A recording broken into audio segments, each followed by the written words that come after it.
Really? Really? We need to talk. YouTube. It's been crazy. It's been hectic. I don't know what to say. I can't do this any longer. I'm sorry. I don't know what to say. I can't take it any longer. They've all been getting to me and getting to me, and I just don't know what to do. No, I'm just kidding. Hey, everybody. This is Randy Brown for Randytalks. I totally did not steal that from anybody. So, yeah, welcome to Randy Talks. This is where Randy just talks and talks and talks and just goes on a rant. So, today we have a few topics. Number one, we're going to go over bad ideas that I understand and agree with.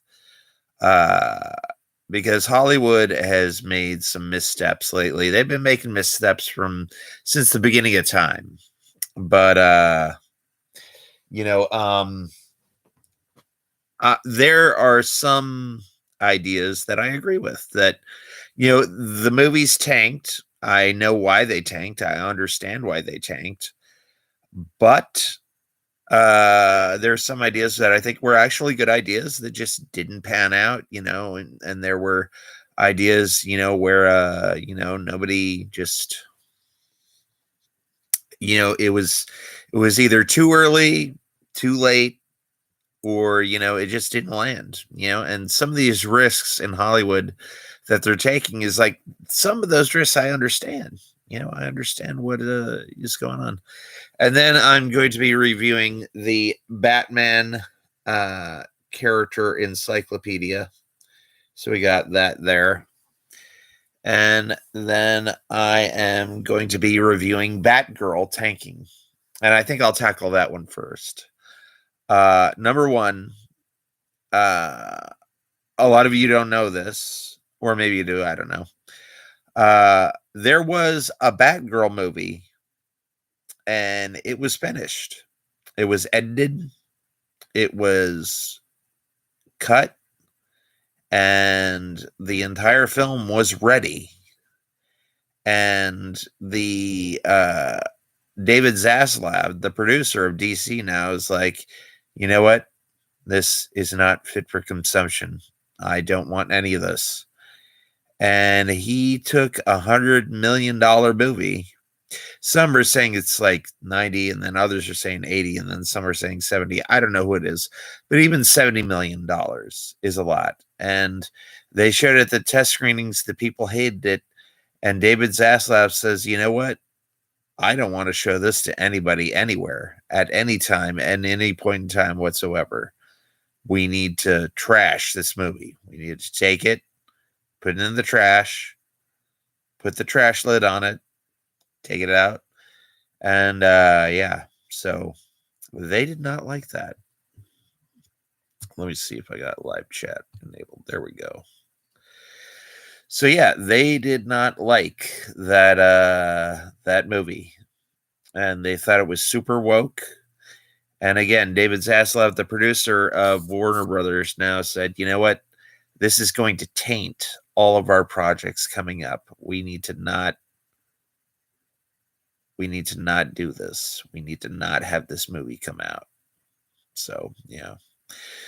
And the thing about Batgirl tanking is simply this. Catwoman with Halle Berry, that steaming pile of rotten garbage, Catwoman, and you remember that movie, Batman and Robin, that basically tanked the franchise for about like 4 or 5 years. Yeah, those movies they thought were good enough to release. All right. Batgirl, they thought Batgirl was worse than Catwoman and Batman and Robin.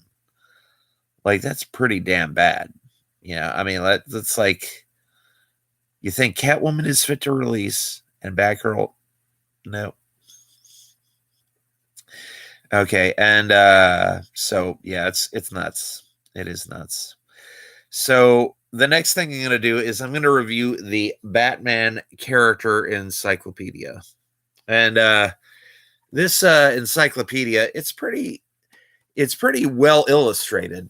It's got fantastic artwork across the board. Like as far as artwork goes, I would have to give this a 10 out of 10. I mean, they've even got Batmite in here, and even Batmite is fairly well detailed. But the thing that I don't like about the Batman character encyclopedia is, number one, uh, the characters aren't listed alphabetically. I mean, there's an index in the back, and that's kind of does the same thing. But the characters seem to be in order of importance. Like Batman and Bruce Wayne are the very first two entries. But me, if I was doing this, I would have alphabetized it. I mean, like Batman and Bruce Wayne are in the B's. I mean, we could get Arkham and Azrael first, and go in alphabetical order. But yeah, like the characters are in no particular order. Some of these entries have like this little like yellow bat symbol that says hero on it, and then there's others where it says like villain, but it doesn't seem like this isn't in any logical coherent order. It's not like in it's not in good order. And also, when it lists some of the foes, I'm like, really? Like for example, Batman. It says foes: Arkham Rogues, Ra's al Ghul, the Penguin. I'm like, okay, number one, Arkham Rogues, Penguin is one of the rogues of Arkham, and if anything, I would say that the Joker is Batman's number one foe. I think that goes without saying. Yeah, so yeah, like there's no alphabetization. Some I have no idea why they put it in the order that they put it. Again, it could be, from worst to best. What's up, Mantis Brawl? Says, hey, looks cool. Yeah, it like I said before, artwork 10 out of 10. The artwork is amazing. But not only are the there's no particular order, but the blurbs are very, very sparse. Like, I mean, like you would think for an encyclopedia, they would list like, the first appearances and like, who they hung out with, how they got created, how they came up with their costume, all that. But the thing about it is like you read this and it's got vital stats with like full name, occupation, height, weight, base, allies, and foes. But I mean, and then powers and abilities, it gives you like maybe like 20 words.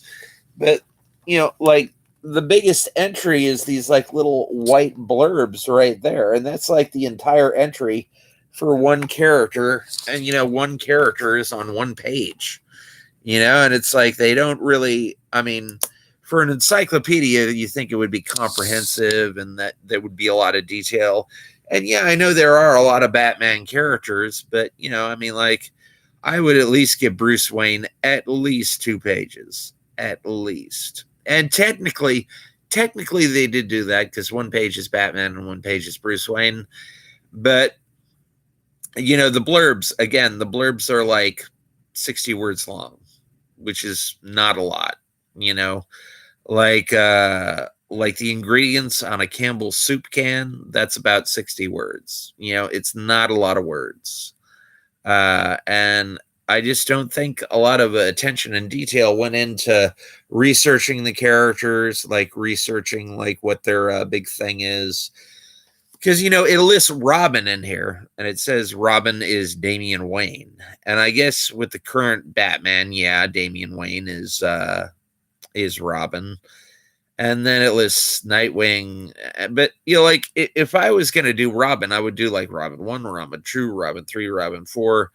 And, do Nightwing as a separate thing and then do all that. Because, like, there were many Robins. And, just because Damian Wayne is Robin now doesn't mean that there weren't other Robins, So I mean, it was, as far as information goes, I would have to give it like a 2 out of 10. You know, artwork again, top notch, 10 out of 10. But as far as information, and I was hoping like histories, like a Wikipedia article or something. Wikipedia articles are more detailed than this, you know.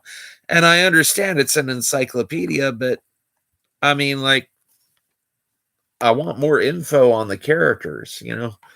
I was hoping to get some ideas for my own characters, like Cameo Man and John Scott Fears Man, but I like a 60-word blurb is all you get. I'm like, that's just kind of disappointing. And the last thing I want to talk about here today is bad ideas that I understand. Now, in Hollywood, there are certain things that, you take a risk, something seems risky, something seems like it wouldn't work, and then it turns out to work. It's a lot of kids stuff, like SpongeBob SquarePants. Like 20 years ago, if I had told you, hey, you know what? I want to make a cartoon. And they're like, what's the cartoon about? Oh, it's about a sponge. And that's where I would have gone, huh, a sponge. Tell me more. Yet his friend is a pickle, and he's got this squirrel puts on a suit. Like, that is not a choice that I understand. I do not understand that choice. I don't even know why people like SpongeBob. It's a weird show. It freaks me out. It's a dumb show, but it succeeded. It worked. It was a dumb idea that worked, but that's not one of the ones I understand. And I'll tell you one that I do understand, Ninja Turtles. Again, it's a dumb idea. But, the authors and the creators put their own spin on it to make it cool and hip and gave each character his own little characterization. But, like, if you think of Ninja Turtles, like SpongeBob, it's a dumb idea. Like, turtles are probably the slowest creatures on Earth next to sloths. And they're not known for their agility. And like real turtles don't have fingers. They don't even have tentacles or anything like that. So that's a dumb idea. But again, it's another one of those dumb ideas that worked. Now I'm going to talk about the dumb ideas that didn't pan out, that didn't work, that weren't cohesive, that didn't pan out. So my first dumb idea that I thought was cool and I understood why they did it was making Goombas 9 feet tall. All right. Now, if you watch the old Super Mario Brothers movie with Bob Hoskins and John Leguizamo, I ironically, that was a movie that I don't think you could have done realistically. You could not have done a realistic adaptation of that. I mean, there's no way you could have done it. And I understand the choice to make Goombas 9 feet tall, because here's the thing. In the video game, Goombas were half the size of Mario, and Mario was about 1 inch tall. All right. So that means the little Goombas are about half an inch. And this was something that I never got about Chucky or Gremlins or the Leprechaun. Is like, if you are a normal human being and you were confronted by the Leprechaun or Chucky or a Gremlin, like, really, you could just field goal punt them. Like, you could just kick them down the street. Yeah, I mean, they're not threatening. I mean, even if Chucky had a knife, you could punt Chucky down the street. And I feel like it's the same thing with the Goombas. With the Goombas, they weren't intimidating. They were like little mushrooms with feet. It looked like they had gardening clogs on or something. I mean, they were not threatening. They were not intimidating. And, basically you kill the Goombas by jumping on them and squashing them, which is not intimidating at all in the slightest.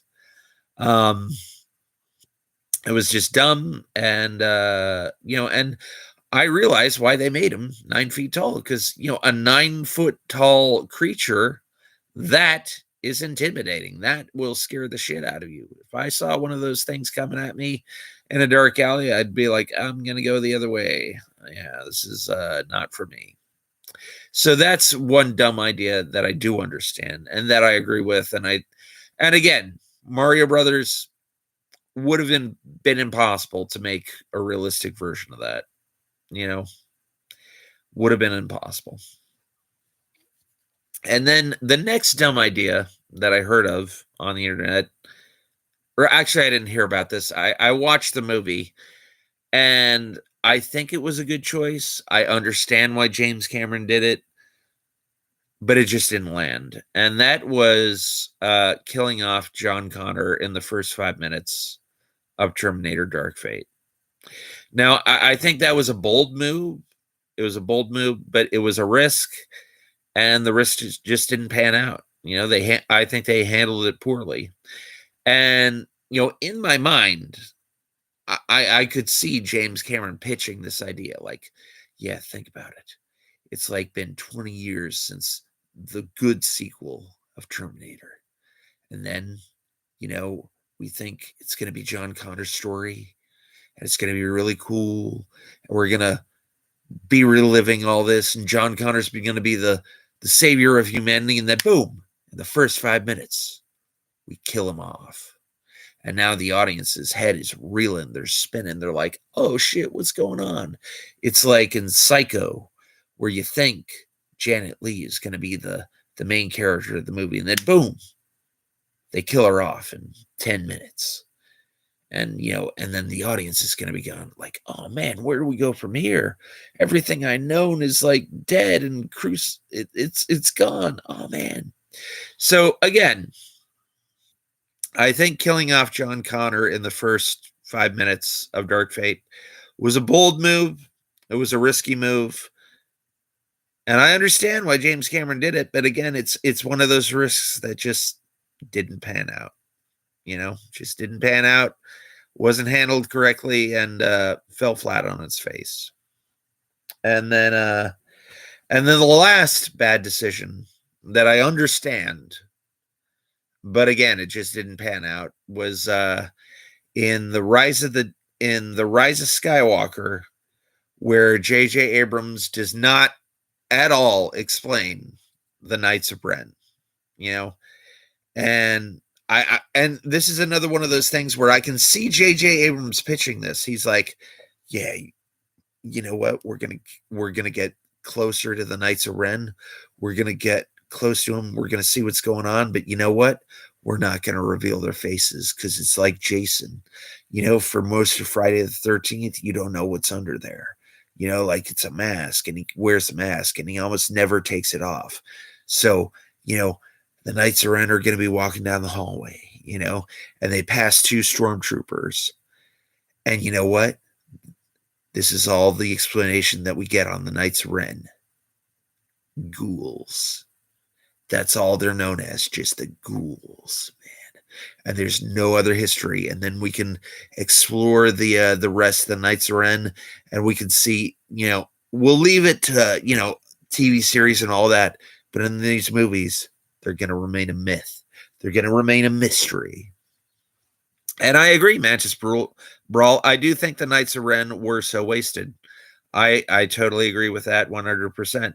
But again, it's another one of those things where I understand where JJ was coming from. He wanted to keep the myth. He wanted to keep the mystique. But I really would have liked to seen, the backstory. But again, you got the myth of the Knights of Ren. We don't know who they are. They had their time. They had their space. They died. And their mystery shall be lost beyond time. So again, that was the last dumb idea that I understand. So, again, in Hollywood, there are risks. When I think of like a really big risk in Hollywood, I think of Mila Jovovich singing "There Ain't No God for Dogs." Now, if you haven't seen Mila Jovovich, she was La Luminara Katara Bellamina Chai Ekbata Spot in The Fifth Element, and she also played Alice in the Resident Evil movies, and yeah, so she is also a model and a singer, and she was on Carson Daly's show, and she actually sang a song that she sung with acoustic guitar, and it was a pretty cool song. But like if you weren't a good singer and you tried that song, you probably would embarrass yourself major big time. But that was a risk. She took it. She nailed it.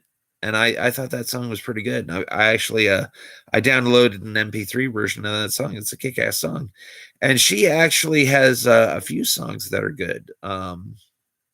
So yeah, check Mila Jovovich out.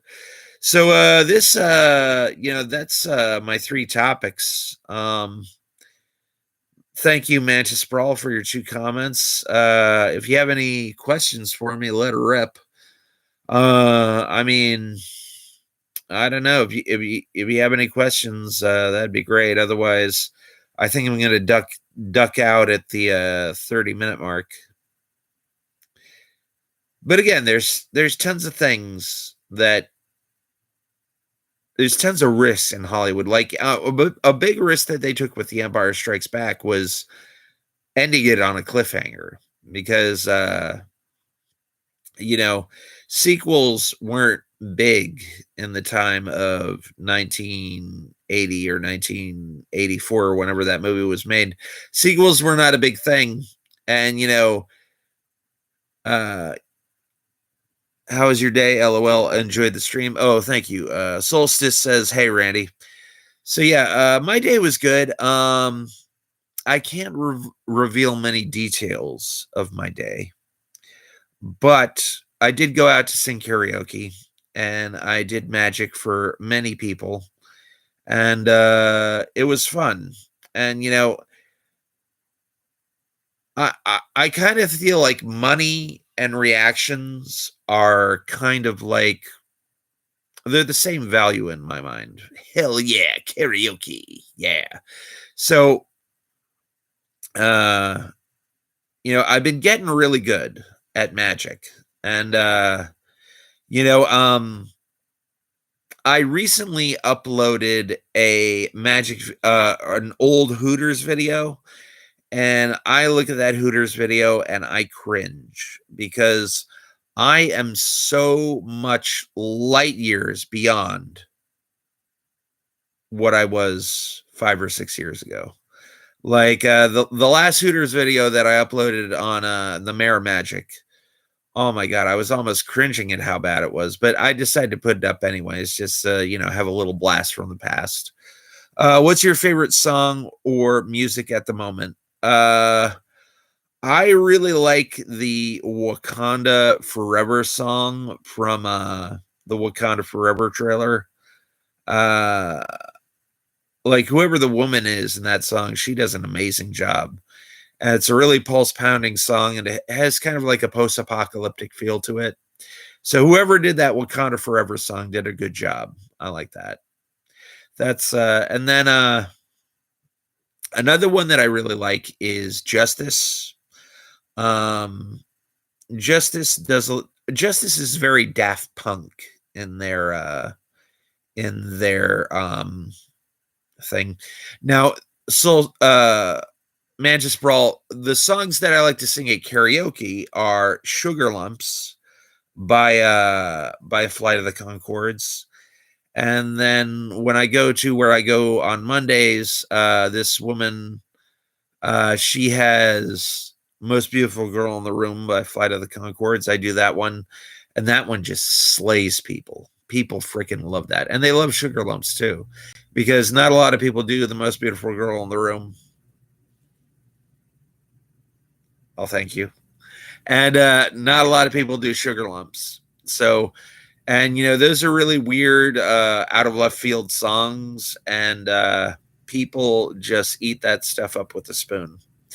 And then Another song that I sing that I don't hear anybody else sing that I sing is I'm So Ronri by King Jong-un from the movie Team America World Police.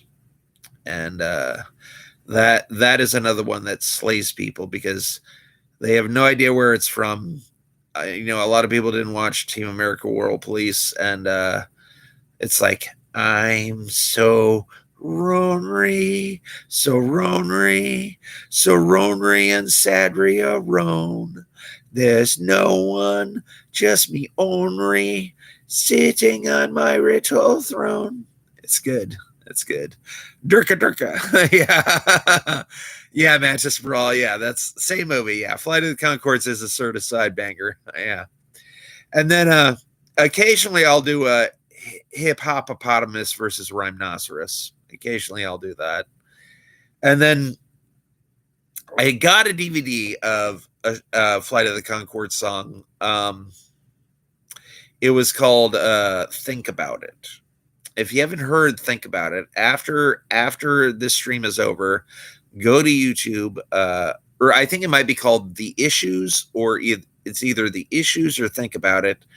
And it's a hilarious song. I got the DVD. I gave it to Mike Leone, the DJ, and he took it and he said he tried to upload it. And then he told me he didn't upload it, but he didn't bring the DVD. And he's had the DVD for like 8 months now. So I really need to get that back from him. Now, the other DJ that I usually go with, her name is Diana. And Diana has a lot of the good songs. And yeah. But yeah. So, and then another one of the songs that I sing a lot is Roses by Outkast. That's Outkast, Outkast. And what's funny is I actually do have a gaff card that has roses on it. And what gaff cards are cards, it's trick cards. And you know what? I could show you some of the cards. Hold on. Give me a second. I'll show you some of the gaff cards that I got.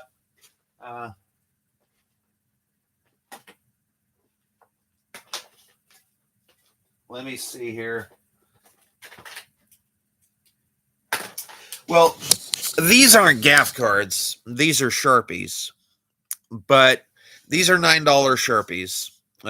And the reason they're $9 Sharpies is because they are actually normal working Sharpies, but they're normal working Sharpies with a twist.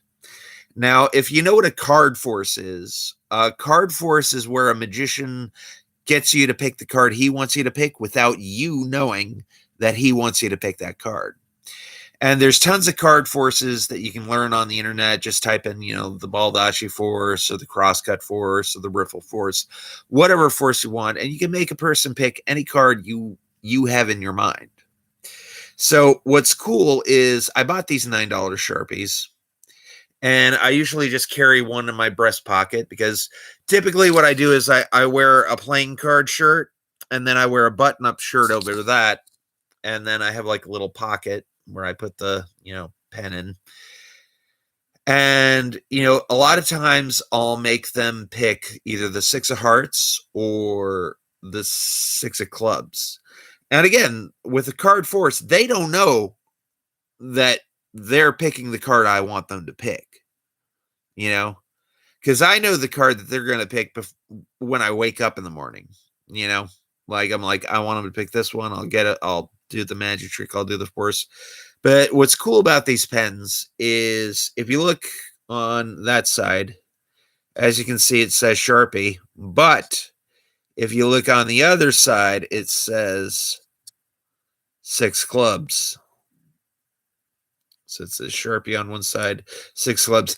And I usually don't do this trick for old people because I do a lot of my magic in bars, and a lot of old people have, like cataracts and bad vision. They got to put their glasses on. So typically I don't do the Sharpie reveals with old people. No offense to old people. I love old people. They're some of my best customers, but they can't read it. It's difficult for them. Yeah, imagine having six of hearts. Imagine being six clubs. My life would be so much better. So, and now this one is six of hearts. This one, yeah, so right there. I got it right there. So six of hearts. Now, is this coming in normal? Like, because on my computer it's reversed. Are you guys seeing this backwards? Let me know if in the chat if it's backwards. But yeah, I do have six of hearts right there. And then and then again, these are working Sharpies. I can actually write with these. And they're pretty cool. They're pretty cool cards. I mean, they're pretty cool. Looks normal, not backwards. All right. I don't know why, but on my screen, it's backwards. I don't know if there's like a thing that I can. Don't have access to this feature. Don't have access to this feature. Damn, I don't have access to any features. What the hell, YouTube?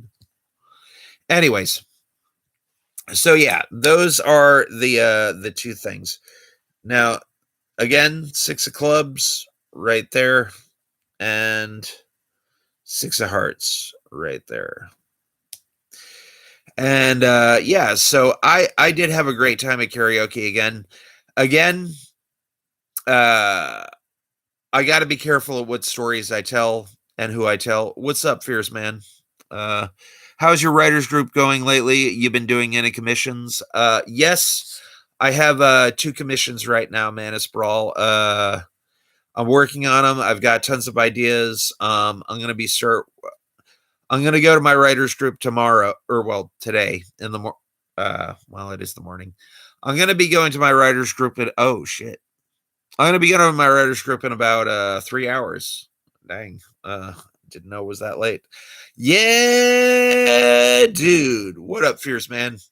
So yeah, glad you had a good night. Yeah. Cuz and now that Fierce Man is here, I want to talk about something. So I way back in the day, I used to tell crazy stories. And I got picked on a lot for telling my crazy stories, and I'm not going to tell any more crazy stories because the thing about it is, like, some stories color you. You know what I mean? Like, some stories are, when you tell a certain story, it tells a certain story about your character.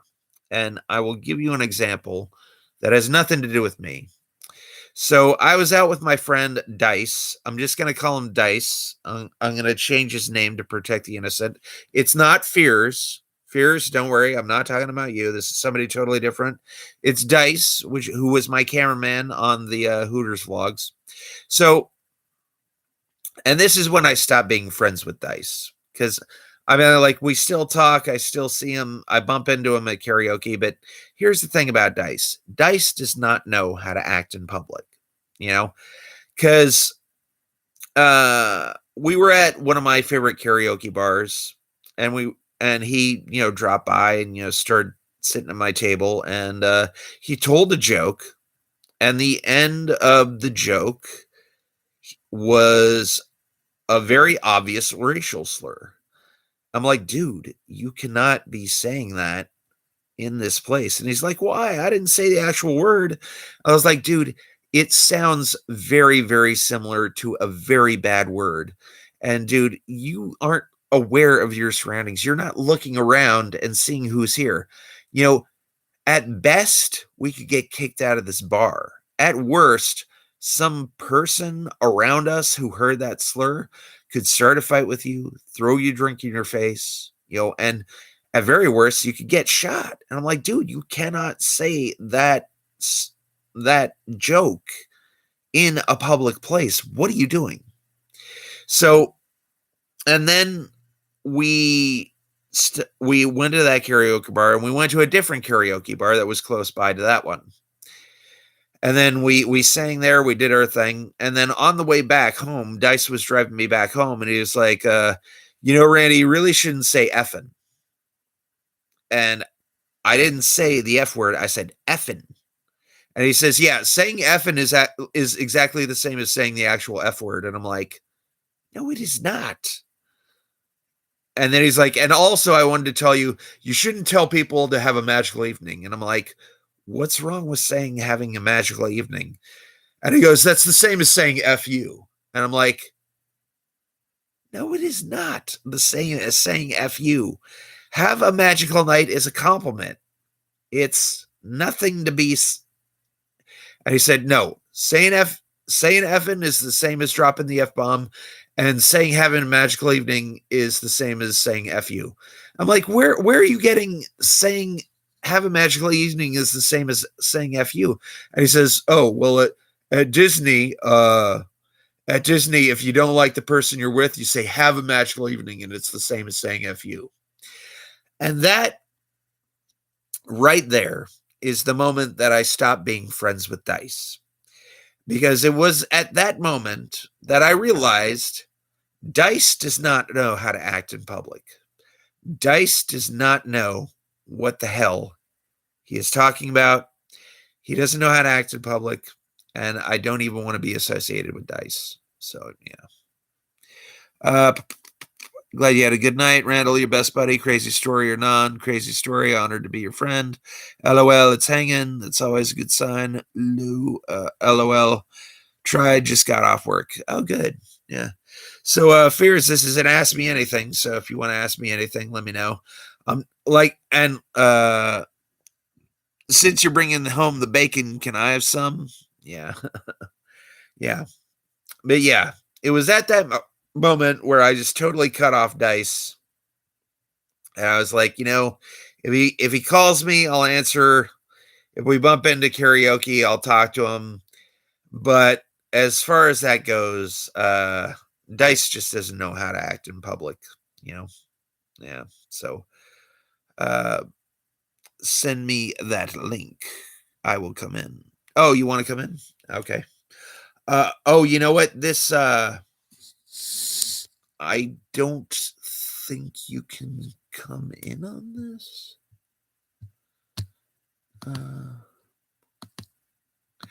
I'm not on StreamYard's Fears. So Fears, if you want to give me a call, we could do it that way. But I'm on YouTube Studio. I'm not on StreamYards. So yeah. So if you want to call me, give me a call, and I'll put you on a speakerphone. So give me El Calo, mi amigo, and I will put you on. But yeah, so again, stories tell us about the teller, and when Dice was telling me all about, like saying effing is the same as actually saying the actual word, and I'm like, no, it's not. And then like, saying have a magical evening is the same as saying F you. I was like, no, Dice. No, they're not close. They're not even the same. All right. They're not close. They're not the same. Randy, do you see my comment about our friendship? Crazy story or non-crazy story? You're a good person, wonderful friend, and I am honored to be your friend. Yeah, give me a call. I'm waiting for your phone call right now. This is not StreamYards. This is YouTube Studio. I can't send you the link because there's no link to send. So, yeah, if you wanna be on the stream, I'm gonna have to put you on speaker. So, give thine a call, man. Okay, here we go. Lord Fears, how art thou? Yahweh is glorious in thy own kingdom. Shout out to Man is Brawl, and shout out to Lord Randall. And I'm a little sleepy. I just got off of work like 35 minutes ago. Yeah, Mantis Brawl. Let's see if it was Mantis Brawl. Somebody mentioned my writers group, and I actually go to the writers group in 3 hours. Oh, really? Yeah. Oh, damn. Yeah, it was Mantis Brawl. Yeah, so I'm tired, buddy. Yeah, I'm gonna stop by Family Dollar and pick up a B12 shot. That'll perk me right up. Get some of those energy drinks in you, buddy. Well, now here's the thing about the energy drinks. I stopped drinking. Now, when I go to the karaoke bar I go to, I have to drink soda because I can't drink alcohol. And so I get Red Bull at the place where I go to. Now that I have been only when I go to this karaoke bar do I have soda. And it's a Red Bull, and technically it's not soda, it's an energy drink. So, Randall, I got a couple of questions for you since you said this is an Ask Randy anything thing. So I got a couple of questions. And Mantis Brawl says, thanks for the shout out, homie. Hell yeah. I don't know. Ask Mantis Brawl, since I can't be on screen with you, ask Mantis Brawl if is he subscribed to me on FearsMan26 and Fears Vlogs? I honestly don't know. I don't know, but Mantis Brawl, if you want to help us out, subscribe to FearsMan26, subscribe to Fears Vlogs. Both are awesome channels. When I do my drawings, I basically just click on the Fierce Man and listen to Fierce Man for an hour while I draw. So hell yeah. Yeah. So I got a couple of questions for you. So you said you brought up the crazy stories. Did you tell them? I did not tell the crazy. That's what I was telling everybody is I don't tell crazy stories anymore. Okay, I didn't know if you told a story tonight. I'm just gonna say, everybody, tonight was a crazy night, and that's all I'm gonna say on that. But it was a good night. It was a good night, yeah. And Randall, I'm very, very, very proud of you, and I'm honored to be your friend. I just want to put it out there. Randy has been a good friend through thick and thin, good times, bad times. Randy, we met in 2008. 2006. I thought we met in 2008 because remember you were a grade ahead of me, and I wasn't there in 2006. Like I remember I started classes in January of 2007. Yeah. So did we meet like the first week of school in 2007? Yeah, I think so. Yeah. Because I remember like when I got accepted into the school, they called me and my dad on the phone and they said, "Can you come down early?" And me and my dad said, "Well, I live in Missouri. I can't." They said, "Can you be here like the first week in January of 2007?" And my dad's like, "Yeah." So I think I came down like 3 days before it turned January. You know what I'm saying? Yeah. And I remember my dad said, so technically it was 2006, but I didn't meet you until 2007. And I had 3 days to like get my apartment all situated. And then I started, I transferred at that time I was working at Walmart. So I transferred my Walmart job down to Arizona. So I'd have some income coming in while I went to school. Yeah. I was just talking about my old cameraman Dice, and how we kind of like went our separate ways, I don't know. I know that's not his real name, so off camera, let me know who you're talking about. I've heard some stories about him, but I don't honestly remember his real name, so off camera, tell me who he is.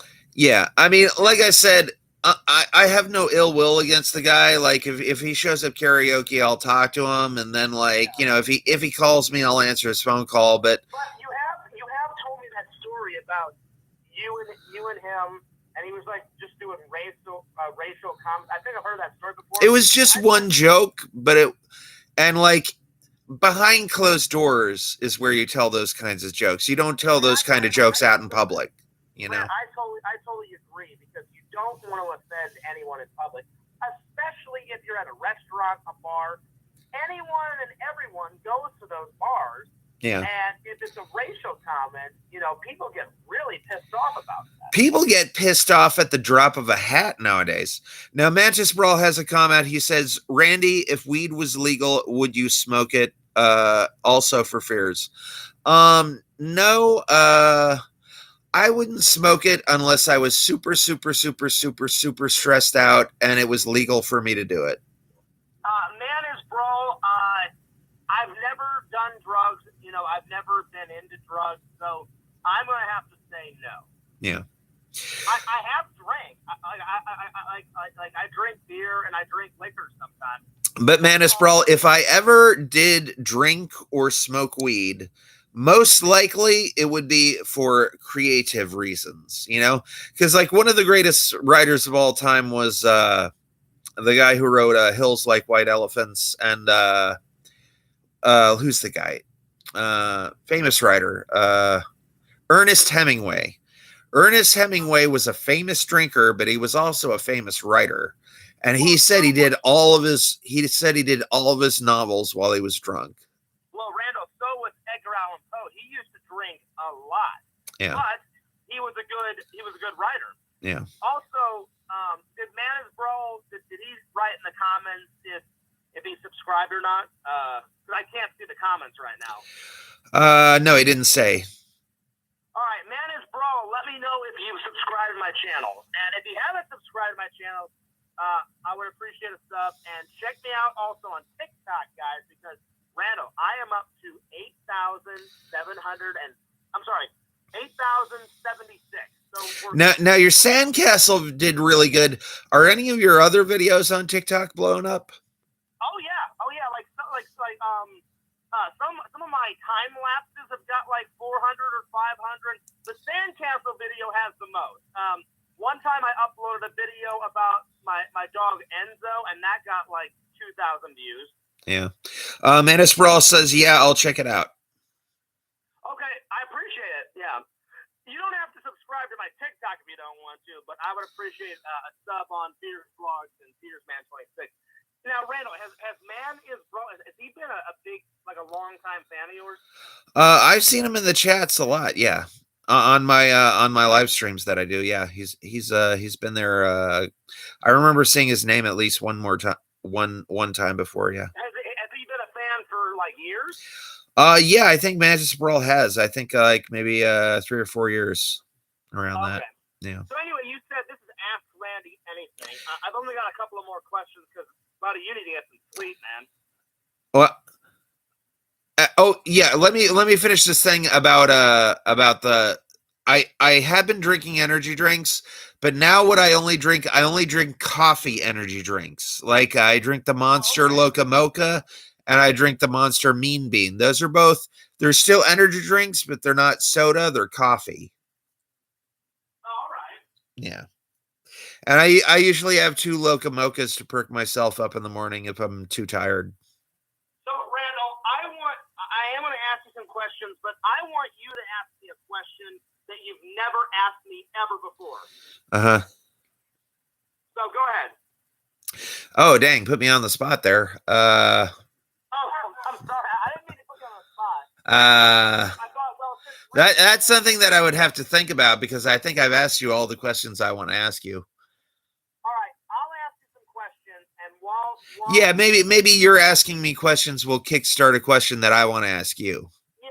So I'll ask you some questions. Let her rip. And then just think of something that you've never asked. Yeah. Okay, so they're going to be rapid fire questions. All right. Okay, here we go. Old MacGyver or new MacGyver? Old MacGyver, hands down, with fuck new MacGyver. I hate new MacGyver. Okay, here we go. Quantum Leap or Time Track? You know, I was a really big fan of Quantum Leap back in the day. But, you know, I look back on it nowadays and like there's just way too much drag and cross-dressing. So, you know what? Time Tracks was like Straight Arrow was like G-rated. It was really good. Yeah, Time Tracks. Now, I have a side question for that. Yeah. What year in the future was Time Tracks based in, and what year was Quantum Leap? Like, what year does he come from? Well, I think Quantum Leap, when he went back in time, he bounced back to tons of different times. Like, I think in Quantum Leap. No. Like, where does he come from? Like, what is his future? Like what's the future date that he's from? From Time Tracks? No. Well, what's the future time from Time Tracks, and what's the future time from Quantum Leap that he comes from? I don't know.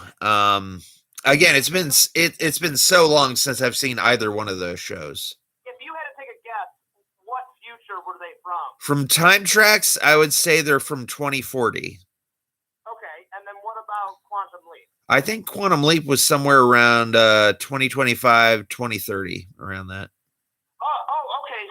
actually, Time Tracks was even farther into the future. Yeah. And Time Tracks had a lot of really good ideas. They had a lot of really stuff. I haven't watched it yet, but I've watched. That's on your lists, my friend. That is on your lists. It is. So the only thing I've watched, Randall, I found the Time Tracks trailer on YouTube, and I watched it. And it looked hilarious, but for the fans, basically give a 10-second version of what Quantum Leap's about, and give them a 10-second version of what Time Tracks is about. Quantum Leap and Time Tracks are both very similar in premise. In Quantum Leap, a guy's experimenting with time travel. He gets sent back in time, but he bounces back and forth between different times. And then Time Tracks, he goes back to the 90s, and it's just 90s.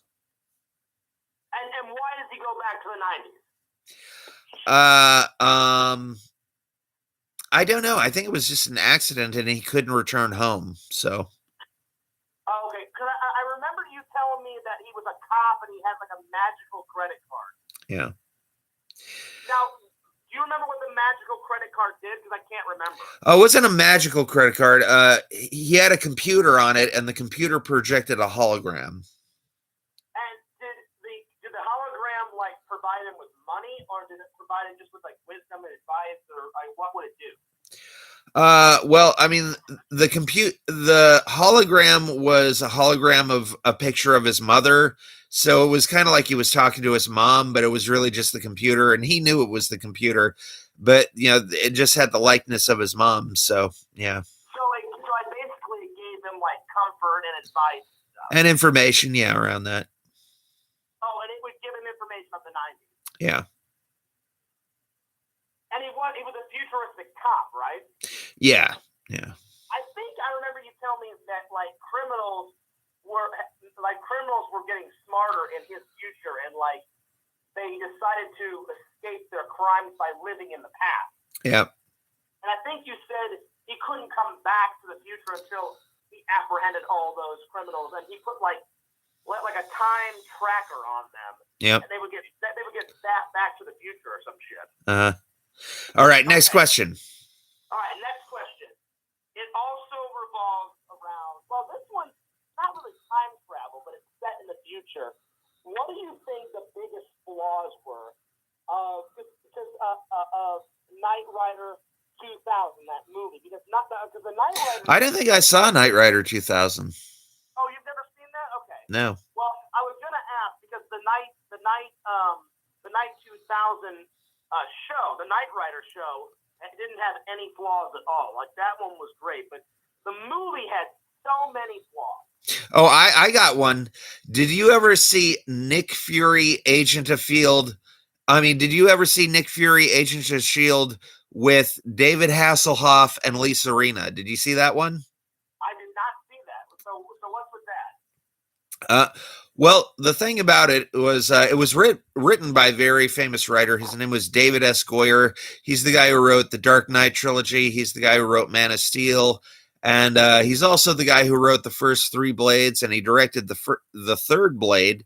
And and he wrote Nick Fury, Agents of S.H.I.E.L.D. It was a TV movie. And it was about Nick Fury, and they had like a little hover thing, the shield carrier, and it was really interesting, but it never got off the ground. And in this incarnation, Nick Fury was a white guy, which is what like it is in the comics. Samuel L. Jackson took it over in Avengers. But yeah, it was a totally different incarnation, and I thought that David Hasselhoff was really good. The Carrie Show's here. What up, Carrie Show? Hello. You know what, Randall? I'll be honest. I read not too many comic books growing up as a kid. Yeah. I watched more comic book movies. So I had no idea that Nick Fury started off as a white guy. I thought he was always a black guy in the comics. Mantis Brawl says the new Predator movie is the best one in the series for me, to be honest. Have you seen the trailers for Prey, or have you seen Prey at all? I have seen the trailers, but but I cannot wait to see the movie. Yeah. And like when I saw the trailers, I thought, "Oh, this is gonna be an Old West movie," and I was like, and then like the trailer was pretty good, and we all know I love all the Predator films, all the reincarnations, like Arnold Schwarzenegger in the first one. Who's that black actor in the second one, Randall? Oh damn, he played Murtaugh. Yeah, and he was also in that Saw movie. He was in Saw 1. Yeah, he played Murtaugh. I can't think of his name. Danny Glover. Danny Glover. Yeah, Danny Glover's amazing. Yeah. Then in the third one, they go to the Predators like they actually go to the Predators. I gotta say, I didn't like Predators. I didn't like Aliens vs. Predator. I didn't like Aliens vs. Predator 2. I didn't like any of those. I love Alien vs. Predators. Then in the third film, we always hear about the Predators planet, but we never go there. Finally, in the third film, we go to the Predators planet. Yeah. Then finally, the Predator comes back to Earth, and that little kid finds the Predator's mask, and then his father has to protect him. Then, like, the Predator actually, like, gives the human race like a weapon, and it's like a Predator suit that like humans could wear and shit. Yeah. So Fears, you did a video 8 hours ago. That means you're up to video 995.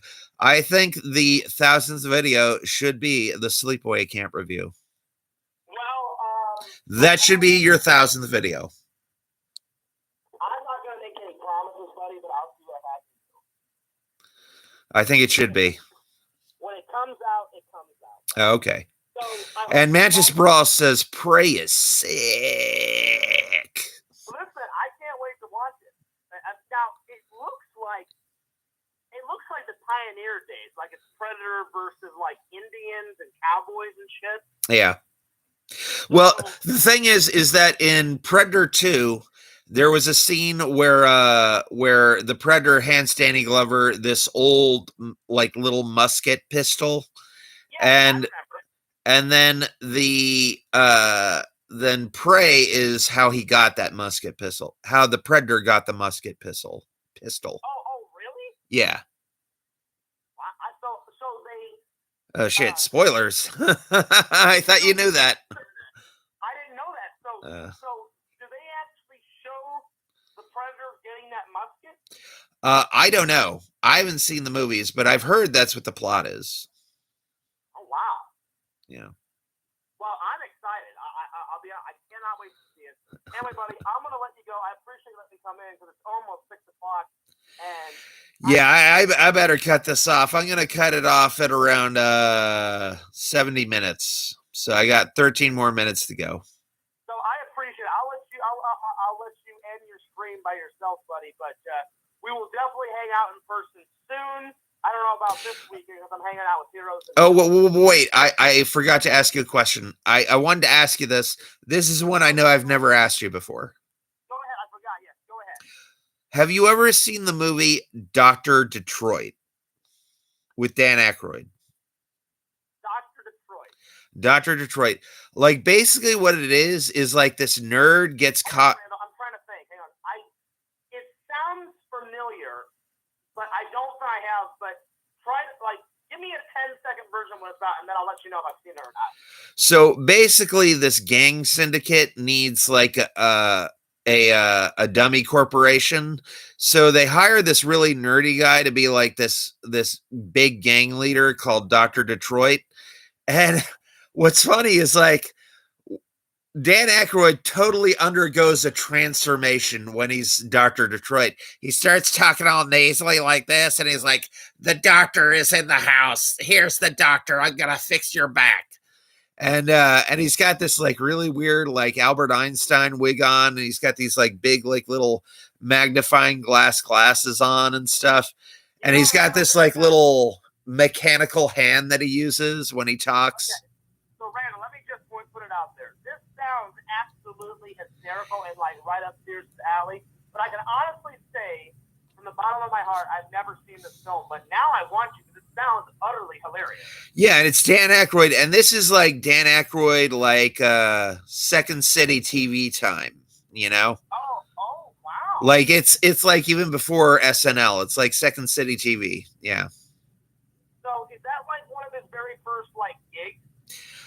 Yeah, I think it is, and I think he came up with the character, and he said he was really into the character, and he was prepared to do like a whole series with that guy, but you know they just never panned out.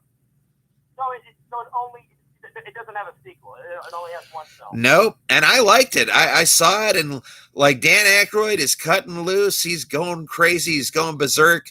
And there's even one scene in there where he's like doing a dance number with the real James Brown. You know? Oh wow. Okay. Yeah. Well, anyway, buddy, I appreciate you letting me come on for a cameo. Shout out to everybody in the chat. I have got to go to bed and get speech time, Randall. Yeah, I should probably do that too. Like I said, I'm going to clock out in 10 minutes, but yes. All right. You guys have a nice night. Randall, try and get some Fierce Man drawings later on today and let me know. Okay. All right. Peace out, guys.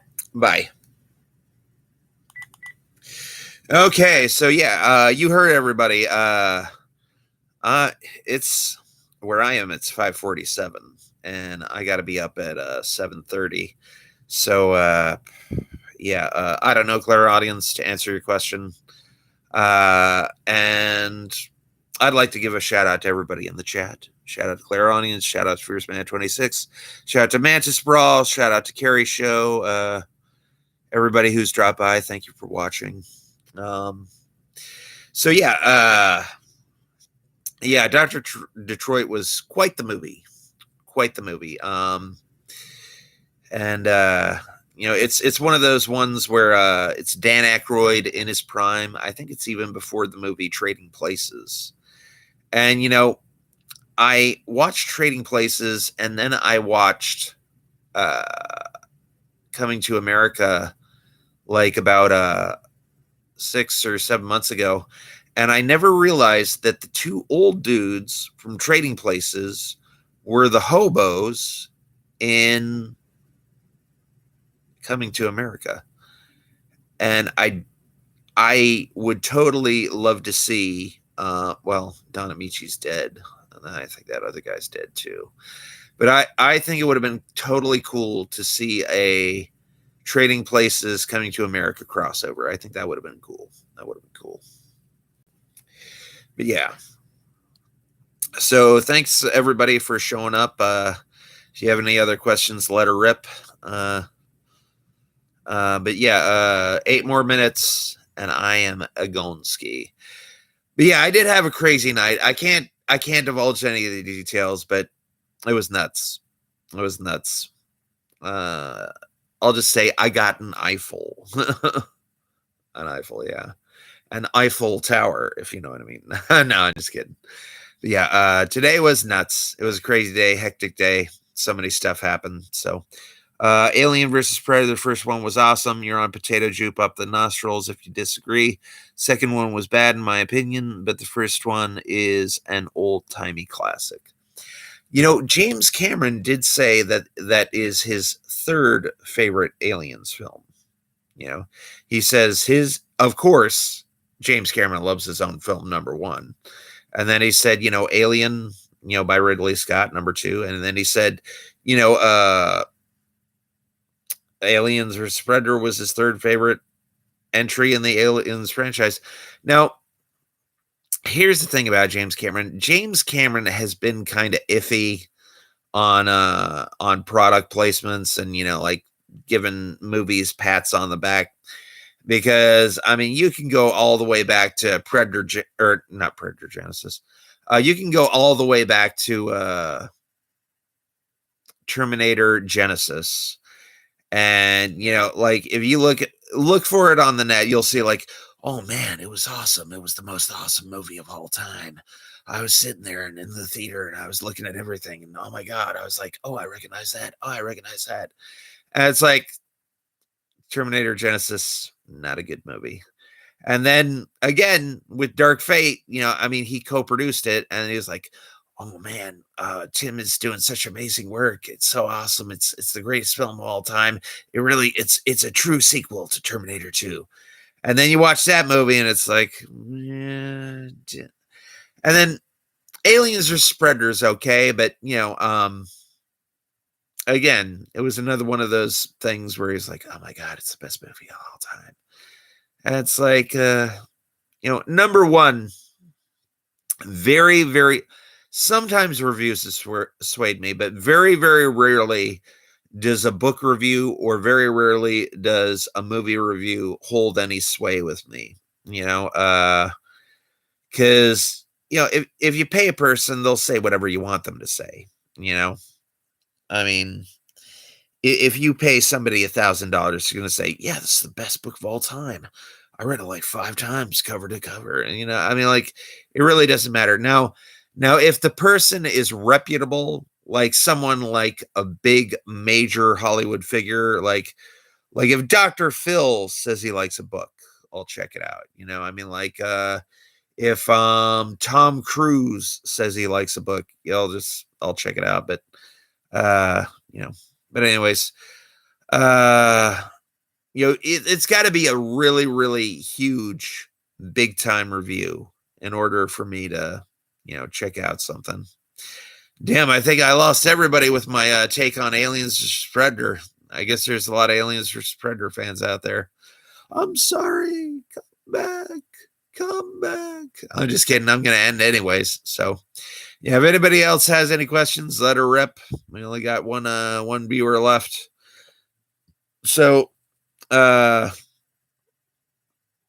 you are on potato juice up the nostrils. And we all know what potato juice is. Potato juice is vodka. And I have not had any vodka in a while. And actually, it's probably a good thing that there's only one viewer left. Aliens vs. Predator, which one wins in your mind? Well, Predator, of course, because, well, yeah, the Predator winning, it's kind of like it depends. Because, I mean, what are you talking about? You're talking a close-up battle or long-distance battle? Because I kind of feel like it's the same question as who would win out of a fight between Cyclops and Wolverine. And I think there's two different answers to that question. If it's a long-distance battle, like if Wolverine is like 100 yards from Cyclops, all Cyclops has to do is like shoot a little beam out of his eyes, and he'll obliterate Wolverine from 100 yards. But if Cyclops and Wolverine were in a close-up battle, Wolverine would win. Like Cyclops would try to do this, and then Wolverine would stab him in the eye and chop his head off before Cyclops could do anything. All out battle, I guess.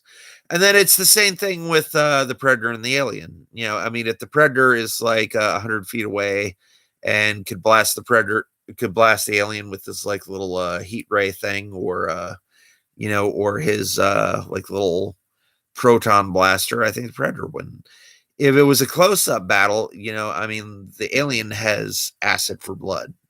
So if the Predator slashed at the Alien and didn't kill him, he could get a big splash of alien blood in his face. So I think it would be a matter of proximity, I would say. Same thing for Cyclops and Wolverine. If it was a close-up battle, I'd put my money on Wolverine. If it was a long-distance battle, put my money on Cyclops. If it was a up-close battle, I would put my money on the Alien. If it was a far-away battle, I'd put my money on the Predator. But, the Alien has no morals, and it is one of the deadliest creatures of all time. And, Predator has morals and would not, like kill a weak animal who couldn't defend itself. But, I don't know. I think Aliens vs. Predator are evenly matched. That's like asking who would win out of Freddy versus Jason. I'll tell you that. And then after I do that, I'm going to end it and I'll say goodbye to you all. But again, Freddy versus Jason is like, on whose turf are you having this fight? Like if Freddy is versus Jason in the dream world, Freddy is going to mop the floor with Freddy. But if Jason, got a hold of Freddy and took him into the real world, Freddy doesn't have all that magical crap that he can fall back on. And I mean, all Freddy's got is these tiny little finger blades. It's good for a swipe, but Jason's got that big, huge machete with that reach and that range. And fun stream. Thanks for having me, Randy. Yeah, thanks, Mantis Brawl. Thanks everybody for showing up. I'm sorry it was so boring. I'll try to do better next time. I try to have good topics, but but you said it was a good stream, so I'm glad you liked it. So I thought I was boring, but but if y'all liked it, cool. And remember, my name's Randy Brown. I do the card tricks, but you bring the magic, and that is that.